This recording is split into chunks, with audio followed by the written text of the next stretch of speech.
বাবার বাইরের এলাকার লোক দিকে কি সেনামি করুন? সেনামি করুন নিজে। বাবার ভাই আমার দাওয়াত দিছে, দাওয়াত দিয়া একটু আগে এনে মঞ্চ বই রিসিভ ফোন দিছে, ভাই ভাই আমি তো থাকতে পারলাম না ভাই, জরুরি কাজের মধ্যে পড়েছি। বলছে আমনে দাওয়াত দিয়ে আমনি নাই, কেমন দাওয়াত টইল এটা?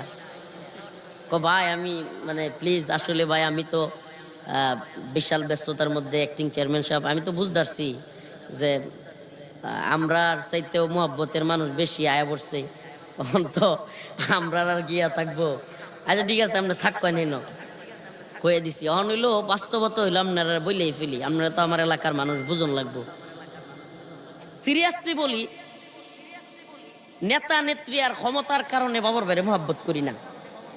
আল্লাহর রাস্তে কই, উনি একজন মাজলুম মানুষ, আমরাও একজন মাজলুম। একসাথে জেলখানাত থাকছি, এই পাশাপাশি বিল্ডিংও, বুঝছেন তো। নিজের একই এলাকার মানুষ, একটা মোহব্বত তৈরি হয়েছে। উমরাতে আইছে, আমার পরিবারের লেগে, আমার আহলিয়ার লেগে, আমার বাচ্চার লেগে তুই হাত দিয়ে লই আইছে। এখন এমন মোহব্বতের মধ্যে ফোন দিছে, যেদিন বেরোইছে এর এদিন রাত অথবা পরের দিন আমার নাম্বার কইতে পাইছে আল্লাহ জানে। হঠাৎ করে ফোন দিছে, কয় আমি লুৎফুজ্জামান বাবর।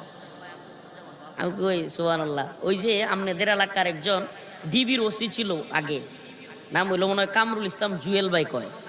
হ্যাঁ হ্যাঁ হইলো আমার যখন ডিবিতে রিমান্ডে রাখে, এই জুয়েল ভাই হলো ডিবির ওসি। আসলে বলতে হয় খুব হেল্প করছে আমরা খাওয়া দাওয়ার ক্ষেত্রে, পরিবার থেকে খাওয়া দাওয়া আমরা নিষেধ আছি। এই একই রকম এই যে কয়েকটা আলু গুঁড়া দেয়ার বাইঙ্গন দে হালায় তুই তোরাইন দেয়া, এডি খাওয়া লাগতো প্রতি সন্ধ্যা। এডি কি অবস্থা? এই কামরুল ইসলাম জুয়েল ভাই আমরা পরিচয় দিছে যে বাবর ভাইয়ের, আমি তো এলাকার, আমি তো ওনার বাতিজা বা এরকম, বাড়ির পাশে বাড়ি।